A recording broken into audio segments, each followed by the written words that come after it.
నమస్తే, welcome to unfiltered. Congress MP Rahul Gandhi లోక్సభలో ప్రతిపక్ష నాయకుడు. ఈ మధ్య కాలంలో పదే పదే అమెరికా, భారత్ మధ్య జరిగినటువంటి ఈ ఫ్రేమ్ వర్క్ అగ్రిమెంట్ ఏదైతే ఉందో దీన్ని తప్పుపడుతున్నారు. భారత్ సరెండర్ అయిపోయింది, నరేంద్ర మోదీ అమెరికా ముందు తల వంచేశారంటూ పదే పదే మాట్లాడుతున్నారు. పర్టికులర్గా 3 విషయాలు ఆయన మాట్లాడుతున్నారు. ఒకటి, రైతులకు అన్యాయం జరుగుతోంది, ఫిషర్మన్కి అన్యాయం జరుగుతోంది, టెక్స్టైల్స్ రంగం కూడా దెబ్బతింటోంది ఈ డీల్ వల్ల అని చెప్పి అంటున్నారు. దీనికి సంబంధించి బీజేపీ నుంచి గట్టిగానే రియాక్షన్స్ వస్తున్నాయి. అమిత్ షా కానీ, పీయూష్ గోయల్ గారు కానీ, రాహుల్ గాంధీ రోజు అబద్ధాలు చెప్పడం అలవాటైపోయిందని చెప్పి బీజేపీ ఎదురుదాడి చేస్తుంది. అసలు ఇందులో ఎవరు నిజం చెప్తున్నారు, ఎవరు అబద్ధం చెప్తున్నారు, వాస్తవం ఏంటి తెలుసుకునే ప్రయత్నం చేద్దాం. నాతో జాయిన్ అవుతున్నారు డిస్కషన్ లో బీజేపీ అధికార ప్రతినిధి రెడ్డి గారు. నమస్తే. రాహుల్ గాంధీ గారు మళ్ళీ పదే పదే అదే పాటను పాడుతూ ఉన్నారు. ట్రేడ్ డీల్ కుదరడం రాహుల్ గాంధీకి ఇష్టం లేదా, లేకపోతే ట్రేడ్ డీల్ లో ఉన్నటువంటి కొన్ని అంశాలను ఆయన వ్యతిరేకిస్తున్నారా? As a BJP spokesperson మీ రియాక్షన్ ఏంటి అసలు రాహుల్ గాంధీ ఆరోపణలకి? ముందుగా రాజు గారు, మీకు అట్లాగే నేషనల్ స్టాఫ్ ప్రేక్షకులందరికీ నమస్కారం అండి. రాహుల్ గాంధీ గారి అలిగేషన్స్ ఏవైతే ఉన్నాయో, నిందలు ఏవైతే ఉన్నాయో, అమిత్ షా గారు మాట్లాడుతూ రాహుల్ గాంధీ గారి స్ట్రాటజీ ఏంటంటే అబద్ధాలు చెప్పు, ఇంకొన్ని అబద్ధాలు చెప్పు, పబ్లిక్గా అబద్ధాలు చెప్పు, చెప్పిందే మళ్ళీ మళ్ళీ అదే అబద్ధం రిపీట్ చేయి అన్నది తన స్ట్రాటజీగా ఉంది, పొలిటికల్ స్ట్రాటజీగా ఉంది. కాకపోతే భారతీయులు అర్థం చేసుకున్నారు వీరి స్ట్రాటజీ ఏంటి అనేది అని చెప్పి అంటూ మన భారతీయ రైతులకి, లేకపోతే ఇట్లాగే ఇది పాలన చేసేవారికి, మత్స్యకారులకి, ఇట్లాంటి వారు ఎవ్వరికీ ఎటువంటి హాని కలగకుండా 100% సేఫ్ గార్డ్ చేస్తూ ఈ డ్రిల్ కుదిరించుకోవడం అయింది. సో ఇది వాస్తవము అని చెప్పి ఎక్స్ప్లెయిన్ చేశారు. ఇందులో ఒక విషయం మీకు ఇప్పుడే చెప్తాను, ఈ మత్స్యకారుల విషయమే చెప్తాను. అందులో మీరు చూస్తే అవంతి ఫీడ్స్ అని ఉంటుందండి. ఇదంతా మనము వారేమన్నారు మనమేమన్నారు అనాల్సిన అవసరం లేదు. అవంతి ఫీడ్స్ అని ఒక కంపెనీ ఉంటుంది. అదేంటి, రొయ్యలు ఎక్స్పోర్ట్ చేస్తుంది.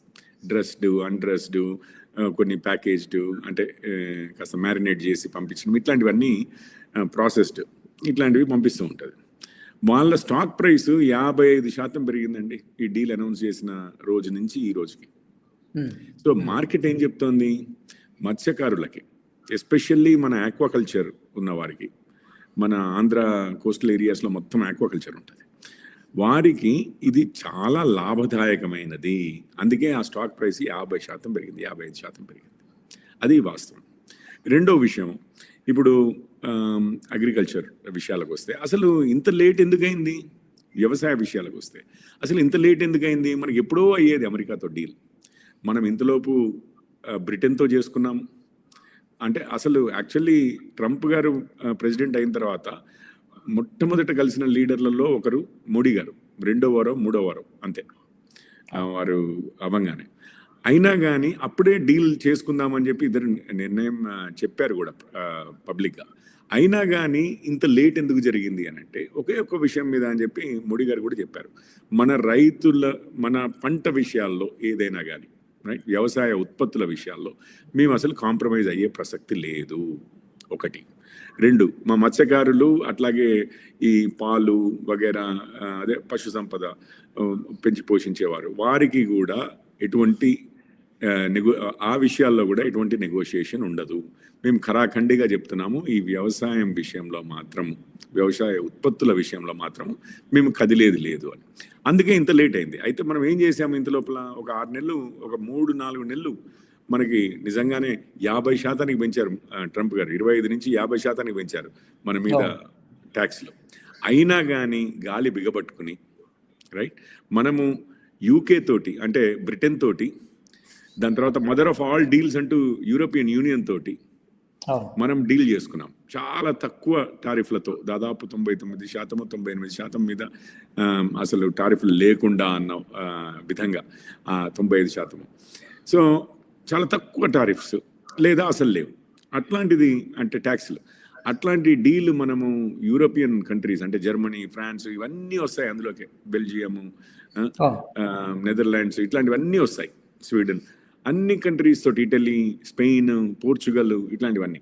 సో అది చేసిన వారానికి అమెరికా ఇక సరే మీరు వ్యవసాయంలో మీరు ఖరాఖండిగా చెప్పారు, కదలమన్నారు, కానీ ఇక ఆల్టర్నేటివ్ మీరు వెతుక్కోవడం ఇవన్నీ అయ్యాయి కదా, మిగిలిన అందరితో డీల్ అయింది. కాబట్టి అమెరికా త్వరితగతిన మూవ్ అయ్యి with in a week Europe the deal అయిన వారం రోజుల లోపల ఇండియాతో ఒక ఫ్రేమ్వర్క్ని డిసైడ్ చేసేసిందండి. అందులో ఏంటి అంటే మనకు 18% ట్యాక్స్లు, మనకు 50% నుంచి 18 తగ్గించింది. బంగ్లాదేశ్ మీద ఉన్నది 19%. పాకిస్తాన్ అంతా ఆసిమ్ మునీర్ మీరు చూశారు కదా, వారి ఇన్నర్లు అసలు మొత్తం మీద వాళ్ళ రేర్ ఎర్త్ మెటీరియల్స్ అంతా వచ్చి మీరు తవ్వుకోండి మీ ఇష్టము అన్న టైప్లో చెప్పిన పాకిస్తాన్కి, వంగి దండం పెట్టిన పాకిస్తాన్కి మనకన్నా ఎక్కువ ట్యాక్స్లు ఉన్నాయి. ఇది పరిస్థితి, ఇది ఉన్న వాస్తవం. సౌత్ ఈస్ట్ ఏషియాలో కూడా, అంటే వియత్నాం ఇట్లాంటి దేశాలు అన్నీ కూడా, ఇండోనేషియా తీసుకోండి, సింగపూర్ తీసుకోండి, ఏ దేశాలు తీసుకున్నా మనము ఈ అండ్ చైనా ఏవి తీసుకున్నా కానీ మనము 18% లోయెస్ట్ ఉంది. అదే అండి విషయం. అయితే సార్ ఇప్పుడు గతంలో అందుకనే దీన్ని ఫాదర్ ఆఫ్ ఆల్ డీల్స్ అన్నారు. అది మదర్ ఆఫ్ ఆల్ డీల్స్ చైనాతో అయితే ఇది ఫాదర్ ఆఫ్ ఆల్ డీల్స్ అన్నారు. అసలు ఈవెన్ యూరోపియన్ యూనియన్ ఇతర దేశాలందరూ ఆశ్చర్యపోయాయి. అసలు ఇంత బెస్ట్ డీల్ ఎట్లా, అంటే ఎక్కడ తలవగ్గకుండా ఒక మాట అనకుండా, ఎంత ప్రేరేపించినా, ఎంత ట్రంప్ గారు 100 సార్లు ఎన్నో విధాలుగా మన ఇండియా పాకిస్తాన్ వారిని నేనే ఆపానని, ఇంకొకటి ఆపరేషన్ సింధూర్ని, అట్లాంటి విషయాలన్నా, లేకపోతే 500% పెంచుతాను ట్యాక్స్లు అని చెప్పి అన్నా, ఏది మాట్లాడినా మనము బయటికి ఏమీ మాట్లాడకుండా కామ్గా గంభీరంగా ఉండి లాస్ట్కి అసలు ఇక ది బెస్ట్ డీల్ అమెరికా ఎవరికైనా ఇచ్చిందంటే మనతో అన్న విషయము ఈరోజు బయటకు వచ్చిందండి. అది విషయం ప్రపంచమంతా చెప్తోంది.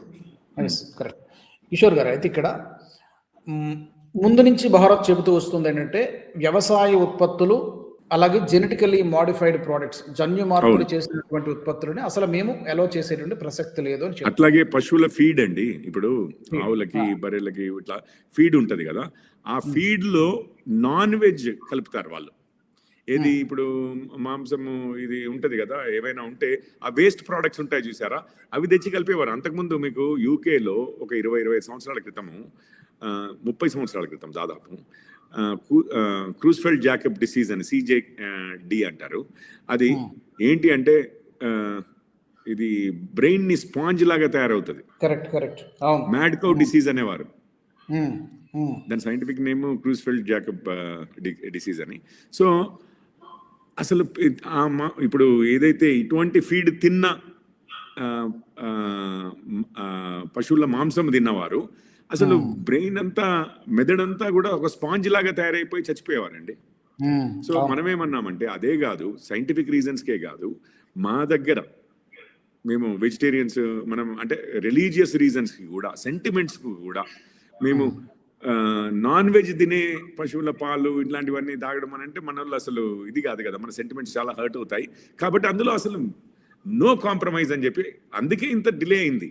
ఎందుకంటే వారికి, ట్రంప్ గారికి మన దగ్గర ఎట్లాగైతే ఫార్మర్ లాబీ ఉందో, రైతుల లాబీ ఉందో, దానికంటే 10 రెట్లు పెద్దది ఉంది అమెరికాలో. సో ఆ లాబీకి ఎటువంటి బెనిఫిట్ చేయకుండా ఇప్పుడు ఒప్పుకోవాల్సి వచ్చింది. మినహాయింపు ఏమైనా ఇచ్చారా? నా క్వశ్చన్ ఏంటంటే ఏమన్నా కాస్త, అంటే ఇక్కడ యాపిల్స్ అని లేకపోతే డ్రై ఫ్రూట్స్ అని ఇట్లా కొన్ని ఇక్కడ ప్రొడక్షన్ తక్కువగా ఉన్న మినహాయింపులు ఏమైనా ఇచ్చారా? ఈ కొంచెం ఇప్పటికే మనం మార్కెట్ లో మీరు చూస్తూ ఉంటారు. ఇప్పుడు ఈ ట్రేడ్ డీల్ అంతా ఎట్లా జరిగిందంటే సార్, ఇప్పుడు అమెరికా, ఇండియా కాంప్లిమెంటరీ ఉన్నాయి.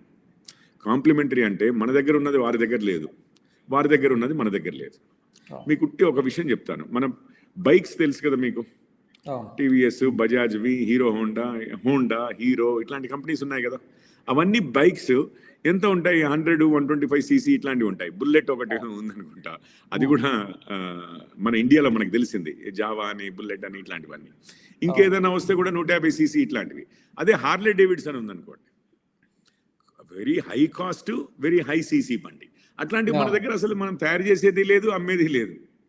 సో అట్లాంటి వాటిని ఇండియాలో ఎవరైనా కొనుక్కోదలుచుకుంటే వారికి ఫ్రీ ఇచ్చి, మన దగ్గర నుంచి మన ఆటో కాంపోనెంట్స్కి, ఆటో అంటే కార్లలో కాంపోనెంట్స్, మీరు మహీంద్రా చూడండి, స్టాక్ ఎందుకు పెరుగుతోంది? ఇందువల్లనే పెరుగుతుంది. మనం ఎన్నో ట్రాక్టర్లు కూడా ఎక్స్పోర్ట్ చేస్తాం. అట్లాంటివి మన దగ్గర నుంచి వెళ్ళే వాటికి వాళ్ళు కన్సెషన్ ఇచ్చారు. వాళ్ళ దగ్గర నుంచి వచ్చేవి మనం ఇక్కడ ప్రొడ్యూస్ చేయనివి ఎక్కువగా. ఇప్పుడు అట్లాగే అగ్రికల్చరల్ ప్రోడక్ట్ అంటే వ్యవసాయ ఉత్పత్తులు ఎటువంటివి? ఇప్పుడు వాల్నట్స్ ఉన్నాయండి, మనం ఇక్కడ ప్రొడక్షన్ చాలా తక్కువ. ఆల్మండ్స్ ఉన్నాయి, చాలా తక్కువ ప్రొడక్షన్, రైట్? ఇట్లాంటివి యాపిల్స్ ఉన్నాయి. సరే, అమెరికన్ యాపిల్స్, న్యూజిలాండ్ యాపిల్స్ ఇప్పటికే మార్కెట్లో ఉన్నాయి. ఇప్పటికే మార్కెట్లో ఉన్నాయి. ఇట్లాంటి వాటికి కొన్ని వ్యవసాయ ఉత్పత్తులు వారి లిస్ట్ ఇచ్చారు అండ్ అందులో యాపిల్స్ ఉన్నాయో లేదో నేను చూడలేదు కానీ బట్ నట్స్ అయితే ఉన్నాయి. అందులోటి ఆ డిస్టిలరీస్లో వాడే కొంత ఇది ఉంటుంది చూసారా, మనుషులు ఇది చేసేది కాదు, డైరెక్ట్గా మనం కన్జ్యూమ్ చేసే ప్రోడక్ట్స్ కాదు, ప్రాసెస్డ్ ఫుడ్స్ కాదు, ఇట్లాంటివి ఏమీ లేవు. అమెరికా అది కదా నెంబర్ 1. అట్లాంటివన్నీ ఏమీ లేవు. అదే ఇక జిఎంఓస్ అంటారు, జెనెటికల్లీ మాడిఫైడ్ అని చెప్పి, అట్లాంటివి ఏమీ లేవు. మనకేవైతే మనకు బెనిఫిషియల్ ఉంటాయో కాంప్లిమెంటరీ అంటారు. మనకు బెనిఫిషియల్ ఉండేవి మనం ఎలా చేస్తున్నామో, వారికి బెనిఫిషియల్ ఉండేవి వారికి ఎలా చేస్తున్నాం. అయితే మన ఇద్దరు దేశాలది ఎట్లా ఉందంటే మనకు పోటీ లేదు. వాళ్ళు విమానాల ఇంజన్లు తయారు చేస్తారండి, మన దగ్గర అవి లేవు. మనం అవి తెచ్చుకుంటాం. న్యూక్లియర్ రియాక్టర్స్ తయారు చేస్తారు వారు, మన దగ్గర అవి లేవు, అవి తెచ్చుకుంటాము. ఇట్లా ఎన్నో వస్తువులు మన దగ్గర నుంచి సాఫ్ట్వేర్ ఎక్స్పోర్ట్ అవుతుంది. మనము బేసికలీ అది వాళ్ళ దగ్గర అంత జనాభా లేదు, అంత స్టెమ్ టాలెంట్ లేదు. మనము కాంప్లిమెంటరీగా ఉన్నాము ఒకరికొకరము. సో అది గుర్తించి చాలా విషయాల్లో అసలు ట్యాక్సెస్ ని పూర్తిగా తగ్గించి one of the best deal ప్రపంచం. అందుకనే ఫాదర్ ఆఫ్ ఆల్ డీల్స్ అంటారు. డీల్స్ అంటే ఓన్లీ ఇండియా చేసిన డీల్స్ అని కాదు. Mother of all deals Europe చేసిన డీల్ ఇండియాతో, father of all deals US చేసిన డీల్ అని చెప్పి అంత బ్యూటిఫుల్గా వచ్చింది. ఎందుకంటే మనం కాంప్లిమెంటరీ ఉన్నాము. అండ్ ఇప్పుడు చైనాకి ఆల్టర్నేటివ్గా ఆ మ్యానుఫ్యాక్చరింగ్ హబ్ కావాలి అని అంటే అమెరికాలో మ్యానుఫ్యాక్చర్ చేయడము ఎంత మీరు కావాలనుకున్నా రీషోరింగ్ అంటున్నారు, కానీ వేటిలలో చేద్దామని వాళ్ళు ఫోకస్ అయ్యారు. హైటెక్ ఇండస్ట్రీ, సెమీ కండక్టర్స్ ఇట్లాంటి వాటిలో, చిప్స్ ఇట్లాంటివి తయారు చేసేది. మిగిలిన వాటిలలో వాళ్ళు అక్కడ లేబర్ కాస్ట్ తీసుకుంటే 4 రెట్లు అవుతుందండి. ఇక్కడ నుంచి ఇంపోర్ట్ చేసుకునే దానికన్నా 4 రెట్లు అవుతాయి. అది ఇన్ఫ్లేషన్ సడన్ గా ఒకటేసారి 200% పెరిగే అవకాశం ఉంటుంది కదా. ఇప్పుడు 4 రెట్లు అయింది అని అంటే ఏదైనా వస్తువు. సో అది చైనాకి కానీ ఆల్టర్నేటివ్ కావాలి, అది ఓన్లీ ఇండియా అవ్వగలదు. సో ఈ విధంగా వాళ్ళ నీడ్స్కి మనం కాంప్లిమెంటరీ ఉన్నాము. మన నీడ్స్ ఏవైతే ఉన్నాయో, న్యూక్లియర్ రియాక్టర్స్ అనండి, జెట్ ఇంజిన్స్ అనండి, ఇట్లాంటివన్నీ ఏవైతే ఉన్నాయో మన నీడ్స్కి వారు కాంప్లిమెంట్గా ఉన్నారు. సో అందుకే ఈ ఫిట్ కూడా చాలా బ్యూటిఫుల్గా కుదిరింది. అందుకే one of the best deals కూడా అయింది. అయితే ఇక టెక్స్టైల్ విషయానికి వస్తే సార్, టెక్స్టైల్ విషయంలో రాహుల్ గాంధీ బంగ్లాదేశ్తో కంపేర్ చేస్తున్నాడు. ఆయన బంగ్లాదేశ్కి ఏమో 0% టారిఫ్ ఉంది, మనకేమో 18% ఎంతో టారిఫ్ ఉంది.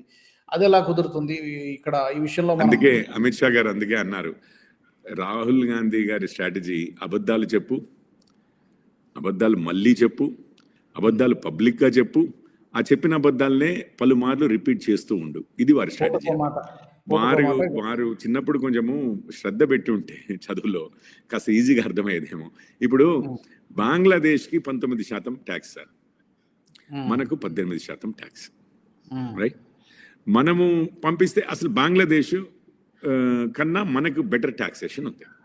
అయితే ఒక క్లాజ్ ఉంది, వారి దాంట్లో ఉంది, మన దాంట్లో ఉంది.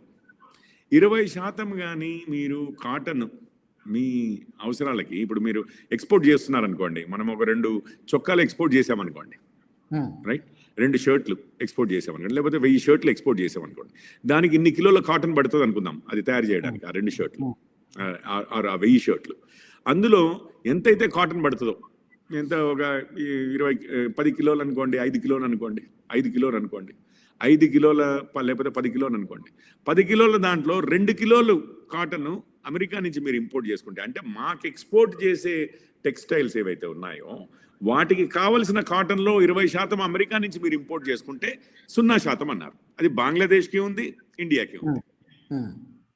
మనకి 0%, బంగ్లాదేశ్కి 0%. సో ఇప్పుడు మరి వీరు ఏం మాట్లాడతారో, అంతకుముందు అసలు డెడ్ ఎకానమీ అన్నారు ఇండియాది, ఫాస్టెస్ట్ గ్రోయింగ్ ఎకానమీ, ఇంకా ఫాస్ట్గా గ్రో అయింది ఈ సంవత్సరం. ఈ విధంగా ఉంది మన పరిస్థితి. అంటే లేటెస్ట్గా చూస్తే చైనా అసలు స్వాతంత్రం వచ్చినప్పటి నుంచి అండి ఇప్పటి వరకు కూడా భారత్ ఎప్పుడూ కూడా, అంటే మోడీ గారు రాకముందు ఎప్పుడు కూడా, కాంగ్రెస్ హయాంలో అయితే అసలే భారత్ ఎప్పుడూ కూడా ప్రపంచంలో అత్యంత వేగంగా ఎదుగుతున్న ఆర్థిక వ్యవస్థగా ఎప్పటికీ లేదు. అంటే ఎప్పటి వరకు మోడీ గారు రాకముందు వరకు లేదు. ఈరోజు 4వ అతిపెద్ద ఆర్థిక వ్యవస్థగా అవతరించాము. త్వరగా 3వ అతిపెద్ద ఆర్థిక వ్యవస్థ కాబోతున్నాము. అందరికన్నా అత్యంత వేగంగా ఎదుగుతున్నాము. అయినా కానీ ఎటువంటి ఆలోచన లేకుండా, అరే నవ్వుతారేమో ప్రజలు మరి ఇంత అబద్ధం చెప్తే అని లేకుండా డెడ్ ఎకానమీ అన్నారు, చచ్చిపోయిన ఆర్థిక వ్యవస్థ మనది అన్నారు రాహుల్ గాంధీ గారు. వారు అబద్ధాలు చెప్పడము, అసలు ఏమాత్రము కూడా కాన్షియన్స్ ఉంటుంది కదా, కొంచెమన్నా ఎక్కడో మెరమెరా అంటుంటుంది కదా, అరే నవ్విపోతారేమో పోనీ, అబద్ధం చెప్తున్నప్పుడు మనకు షేమ్ లేకపోవచ్చు, మనకు ఎకానమీ సిగ్గనిపించకపోవచ్చు, అన్నది కానీ ట్రంప్ అట్లీస్ట్ అన్నాడు. అవతలోడు నవ్వుతాడేమో అన్న అనుమానం అన్నా ఉండాలా. మరి ఉమ్, మరి ఉమ్, వాడు దేంతో నవ్వుతాడు అన్న టైప్లో నన్ను అనుకోవాలా. అరే ఇట్లాంటివి చెప్తే అని అది కూడా ఇది కూడా లేకుండా అబద్ధాలు చెప్తారు. ఇంకొకటి ఏమంటారంటే, సరే నేను రాహుల్ గాంధీ గారి వీడియో చూశాను. ఇప్పుడు బంగ్లాదేశ్ 20% అమెరికా నుంచి ఇంపోర్ట్ చేసుకుంటే వారికి 0%, మనం ఇంపోర్ట్ చేసుకుంటే మనకు 0% అవుతుంది. అప్పుడు మనం కాటన్ ఇంపోర్ట్ చేసుకుంటే మన కాటన్ ఫార్మర్స్ అంటే మన దూది ప్రొడ్యూస్ చేసే రైతులు ఎవరైతే ఉన్నారో వారు నష్టపోతారు. ఒక విధంగానే వీరు నష్టపోతారు, లేకపోతే ఆ విధంగా నష్టపోతారు. మీకు ఒక్క విషయం చెప్తానండి. అమెరికా నుంచి కాటన్ మీరు చూస్తే అమెరికా ప్రైస్ కొంచెం తక్కువ ఉంటుంది ఇండియా దానికన్నా కూడా కాటన్ది. తక్కువ ఉన్నా కానీ మన దగ్గరనేమో ఒక లారీ వేసుకుని 2 గంటల్లో బంగ్లాదేశ్ చేరిపోద్ది. అక్కడి నుంచి షిప్స్లో వచ్చేసరికి 45 నుంచి 60 రోజులు పడుతుంది. ఒకటి, ట్రాన్స్పోర్టేషన్ కాస్ట్ విపరీతం అక్కడి నుంచి. 2, మూడవది ఏంటంటే బంగ్లాదేశ్ రా కాటన్ కన్నా యాన్ ఇంపోర్ట్ చేస్తుంది. అంటే ఆ దారం ఉంటుంది కదా, ఎందుకు ఇంపోర్ట్ చేస్తుంది యాన్ కాటన్ కన్నా ఎక్కువ అంటే అక్కడ స్పిన్నింగ్ మిల్స్ లేవు కావాల్సిన కెపాసిటీ. మన దగ్గర నుంచి యాన్ ఎక్స్పోర్ట్ అవుతుంది. ఇప్పుడు అమెరికా నుంచి యాన్ ఇంపోర్ట్ చేసుకుంది అనుకోండి, అమెరికాలో ఎందుకంటే మీకు తెలుసు కదా లేబర్ కాస్ట్ ఎక్కువ అని, అమెరికా యాన్ కాటన్ మనకన్నా చీప్ ఉన్నా, ఎందుకంటే వాళ్ళు బాగా సబ్సిడైజ్ చేస్తారు. మనమేమో ఎంఎస్పీ ఇచ్చి కొంచెం రేట్లు కూడా పెంచుతాం కాబట్టి మన కాటన్ ధర ఎక్కువ ఉంటుంది అమెరికా కన్నా. అక్కడనేమో వాళ్ళు సబ్సిడైజ్ చేసి వాళ్ళకి ఒక ఎంఎస్పీ అనేది ఇదంతా ఏం లేదు చేయబట్టి సబ్సిడీస్గా ఇస్తారు చేయబట్టి ఏమవుతుంది, తక్కువ ధర ఉంటుంది. కానీ కాటన్ తెచ్చుకుని బంగ్లాదేశ్ ఏం చేసుకోలేదు ఎక్కువగా. స్పిన్నింగ్ మిల్స్ లేవు, యాన్ లేదు. యాన్ కావాలి అని అంటే యాన్ అమెరికా నుంచి తీసుకురావాలంటే యాన్ తయారు చేయడానికి అక్కడ లేబర్ కాస్ట్ యాడ్ అయితే మనకన్నా 20-30% యాన్ ధర అధికం ఉంది. మరి ఎవరి దగ్గర నుంచి తెచ్చుకుంటాడు యాన్? ఎప్పటి నుంచో ఎందుకు తెచ్చుకుంటున్నాడు? ఇప్పుడు తక్కువ కాటన్ ధర ఉండి అంతకుముందు కూడా తెచ్చుకోవచ్చు కదా, వాళ్ళు తెచ్చుకోలేదు. ఎందుకు అని అంటే ఇది విషయం. మన ఇండియా నుంచి యాన్ ఇంపోర్ట్ చేస్తారు. ఆ యాన్ క్వాలిటీ కూడా మచ్ బెటర్ ఉంటుంది. ఈవెన్ అక్కడ కాటన్, మన కాటన్ స్టేపుల్ లెంత్ ఇట్లాంటివన్నీ, యూనిఫార్మిటీ ఇట్లాంటివన్నీ అంటారు కదా క్వాలిటీ వైజ్ టెక్స్టైల్స్కి తయారు చేసేవి. సో మన మీద డిపెండెన్సీ ఉందండి బంగ్లాదేశ్కి. మీరు 20% అక్కడి నుంచి తెచ్చుకుంటే వీళ్ళు పరిశ్రమ ఇంకొక 4 ఏళ్ళు పడుతుంది. వీళ్ళు ముందు స్పిన్నింగ్ మిల్లు ఇవన్నీ తయారు చేసుకుని ఇదంతా వచ్చేసరికి ఇంత లోపల వాళ్ళ టెక్స్టైల్ పరిశ్రమ చచ్చిపోద్ది. అసలు మనం సప్లై చేయమంటేనే వాళ్ళు కష్టాల్లో పడతారు. అట్లాంటి పరిస్థితి ఉంది. సో మన కాటన్ ఫార్మర్స్కి మనం కాటన్ డైరెక్ట్గా ఎక్స్పోర్ట్ చేయట్లేదు బంగ్లాదేశ్కి. కాటన్ని మన స్పిన్నింగ్ మిల్స్లో దారంగా తయారు చేసి అది ఎక్స్పోర్ట్ చేస్తున్నాం. ఇప్పుడు పాకిస్తాన్ అది కట్ చేసుకునే పరిస్థితిలో లేదు. అది డైరెక్ట్గా అమెరికా నుంచి ఇంపోర్ట్ చేసుకుంటే 25-30% అధిక ధర పెట్టి ఇంపోర్ట్ చేసుకోవాలి. అట్లా చేసుకుంటే అసలు మనతోటి పోటీ పడలేదు.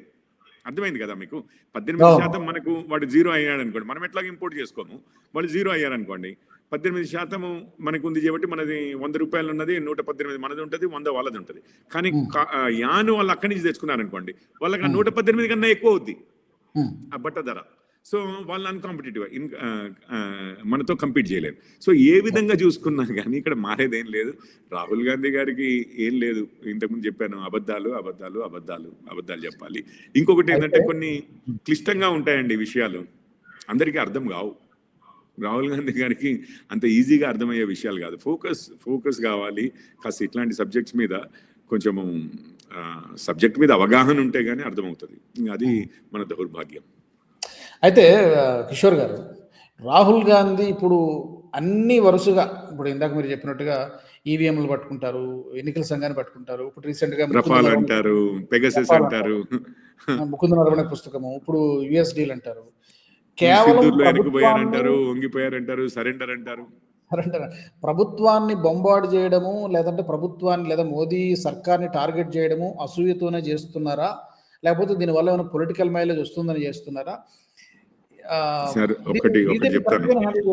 నా ఉద్దేశంలో అయితే నేను సింపుల్గా చెప్తాను. నా ఉద్దేశంలో అయితే రాహుల్ గాంధీ గారు 3 సార్లు ఓడిపోయిన తర్వాత, 3 పర్యాయాలు ఓడిపోయిన తర్వాత, రాష్ట్రాల్లో ఎక్కడ ప్రభుత్వాలు కనుమరుగైపోయిన తర్వాత, ఇప్పుడు 3 రాష్ట్రాల్లోనే ఉన్నారు. ఒకటి హిమాచల్ ప్రదేశ్, కర్ణాటక అండ్ తెలంగాణ. అండ్ అన్నీ కూడా ఆర్థిక సంక్షోభంలో ఉన్నాయి. 3 రాష్ట్రాలు కూడా అప్పులు విపరీతంగా అయిపోయి పుట్టకొస్తే పైసా లేదు అని చెప్పి రేవంత్ గారే అన్నారు మన రాష్ట్రంలో. అయితే అట్లాంటి పరిస్థితి కర్ణాటకలో ఉంది, హిమాచల్ ప్రదేశ్ ఉంది. కానీ తిరస్కరిస్తూ వస్తున్నారండి ప్రజలు. ప్రజలు కాంగ్రెస్ని తిరస్కరిస్తూ వస్తున్నప్పుడు 3 పర్యాయాలు కూడా 100 దాటనప్పుడు వారికి ఒకటి అర్థమైంది, ఈ విధంగా మనం డైరెక్ట్గా రాజకీయం చేసి ఓడించాలి అంటే, న్యాయంగా ధర్మంగా ఓడించాలి అంటే అయ్యే పని కాదు బీజేపీని. ఓకే. వారు ఆశగా ఎటు చూస్తున్నారంటే, అక్కడ చూడండి పాకిస్తాన్లో ప్రభుత్వాన్ని మార్చేశారు ఏవో శక్తులు, ఇక్కడ శ్రీలంకలో ప్రభుత్వాన్ని మార్చేశాయి ఏవో శక్తులు, అక్కడ యూనిస్ని తీసుకొచ్చాయి, బంగ్లాదేశ్లో మార్చేశాయి ఏవో శక్తులు, అటు నేపాల్లో మార్చేశాయి ఏవో శక్తులు, అటు వెనజువేలాలో మొన్న మార్చేశారు ఏవో శక్తులు. ఇట్లాంటివన్నీ ఎస్పెషల్లీ మన చుట్టూ ఉన్న వాటిలో ఏం చేశారంటే 4 రోజులు అలజడి అల్లర్లు, అక్కడ ఇక్కడ నింపు పెట్టడాలు, జనాలు ఏదో లేశారు అన్న టైప్లో ప్రభుత్వానికి అగెయిన్స్ట్గా ఇదైంది అని చెప్పి కొంతమంది, ఏది ప్రజలు మొత్తం కోటాను మంది కోట్లు ఏమీ బయటికి రాలేదు చేసి ఆ నెపంతో ప్రభుత్వాలను పడేశారు. ఇప్పుడు రాహుల్ గాంధీ గారు ఏమనుకుంటున్నారంటే, ఇక్కడ కూడా జనాల్ని అభద్రతకు గురి చేసి గుమ్రాహ్ అన్నారు, అంటే తప్పుదోవ పట్టించి వాళ్ళని, అమిత్ షా గారు అన్నారు, తప్పుదోవ పట్టించి వారిని అసలు మొత్తం టెక్స్టైల్ సెక్టరే నాశనం అయిపోతుంది ఖతం అన్నారు ఆయన. అసలు ఏమన్నా బుద్ధి బుర్ర ఉంటే మన ఇప్పుడు ఎంతో మంది 5 లక్షల ఫ్యామిలీస్ ఏదో అన్నారు రాహుల్ గాంధీ, వారందరూ నీ ఈ ఫియర్ మాంగరింగ్ అంటారు చూసారా, ఇప్పుడు వాళ్ళందరికీ కూడా భయం కల్పించే విధంగా ఆ విధంగా మాట్లాడి, ఇప్పుడు మత్స్యకారుల విషయం చెప్పాను, నేను చెప్పాను అవంతి ఫుడ్స్ 50% పెరిగిందండి అని. ఇప్పుడు నేను గోకెక్స్ అని గోకుల్ దాస్ ఎక్స్పోర్ట్స్ అని ఉంటుందండి, దాని తర్వాత ఇండో కౌంట్ అని ఇంకొకటి ఉంటుంది. ఇట్లాంటివన్నీ కూడా టెక్స్టైల్ సెక్టర్వి, అవన్నీ స్టాక్స్ పెరిగాయండి. 20% నుంచి 10% నుంచి వెల్స్ పన్ అని ఉంటుంది, 10%, 20%, 50% పెరిగాయి, 45%, 40%. సో దీన్ని బట్టి ఏమర్థం అవుతుంది, మార్కెట్ ఏం చెప్తున్నాయి, కంపెనీస్ ఏం చెప్తున్నాయి, ఈ డీల్ టెక్స్టైల్ కంపెనీస్ చెప్తున్నాయి, మన ఇది ష్రింప్ ఇట్లాంటి ఆక్వాకల్చర్ కంపెనీస్ చెప్తున్నాయి, ఇతరత్ర అన్ని కంపెనీస్ కూడా చెప్పేది ఏంటంటే ఈ డీల్ మాకు మంచి లాభదాయకంగా ఉంది, అందుకనే అవన్నీ ప్రైసెస్ పెరుగుతున్నాయి. కానీ రాహుల్ గాంధీ ఈ మాటలు అంటే ఖతమైపోతుంది రేపొద్దునే అంటే ఎంతో మందికి అలజడి కలుగుతుంది కదా, వాళ్ళలో ఆ కావాలని అబద్ధాలు చెప్పైనా అలజడి రేపించి స్ట్రీట్ పవర్తో ప్రభుత్వాన్ని స్తంభింపజేసి 2 రోజులు అక్కడ ఇక్కడ నిప్పు పెట్టి గొడవ చేసి ఆ విధంగా అయితే విదేశీ శక్తుల అండతో మనం మోడీ గారిని పడేయాలి, బీజేపీ ప్రభుత్వాన్ని పడేయాలి. అదే ఒక్క విధంగానే నేను అధికారంలోకి రాగలను ఈ జన్మలో కానీ ఇంకా ఏ విధంగా పోరాడినా వచ్చే ప్రసక్తి లేదు అని నిర్ధారణ చేసుకున్న తర్వాత 3వసారి ఇగో రాహుల్ గాంధీ గారికి ఏకైక లక్ష్యం అయిపోయింది, అల్లర్లు క్రియేట్ చేయాలి, అలజడులు క్రియేట్ చేయాలి, అది ఏ విషయమైనా కావచ్చు. ఏది మనకు సిఏఏ అంతకుముందు గుర్తుందా మీకు, సిటిజన్షిప్ అమెండ్మెంట్ యాక్ట్ ఎవరితో తీసేస్తున్నారన్న, ఎవరు తీసేసేది కాదయ్యా, సిఏఏ ఎవరికన్నా కొత్తగా పౌరసత్వం తీసేది కానే కాదు. అయినా కానీ జనాల్ని భయపెట్టి ఒక మతం వారిది అసలు పోతుంది పౌరసత్వం అని చెప్పి వాళ్ళకి అబద్ధాలు చెప్పి షాహీన్ బాగ్, దాని తర్వాత వ్యవసాయం దారిలో మీకు చూశారు కదా, ఒకే ప్రాంతంలో కొంతమందిని మాత్రమే ఇచ్చేసి, మన తెలంగాణలో వ్యవసాయదారులు లేరా, రైతులు లేరా, ఆంధ్రాలో లేరా, తమిళనాడులో లేరా, మధ్యప్రదేశ్లో లేరా, మహారాష్ట్రలో లేరా, ఒడిశాలో లేరా, ఉత్తరప్రదేశ్లో లేరా, వెస్ట్ బెంగాల్లో లేరా, ఎవ్వరూ కాదు, రాజస్థాన్లో లేరా, గుజరాత్లో లేరా. కానీ కొద్ది మందిని తీసుకుని ఆ గొడవ కూడా నెలల తరబడి నడిపించి, సో అయినా కానీ ఈ శక్తులు విదేశీ శక్తులతో ఏకమయ్యి, జార్జ్ సోరోస్ చెప్పాడు కదండి, నేను $1 బిలియన్ పక్కకే పెడుతున్నాను మోడీని పడేయడానికి అని చెప్పి. వారి సంబంధాలు కూడా క్లియర్ గా రోజు వస్తూనే ఉన్నాయి, రోజు పేపర్లలో టీవీల్లో తెలుస్తూనే ఉన్నాయి, కొత్త నిజాలు, కొత్త వార్తలు వస్తూనే ఉన్నాయి వెలుగులోకి.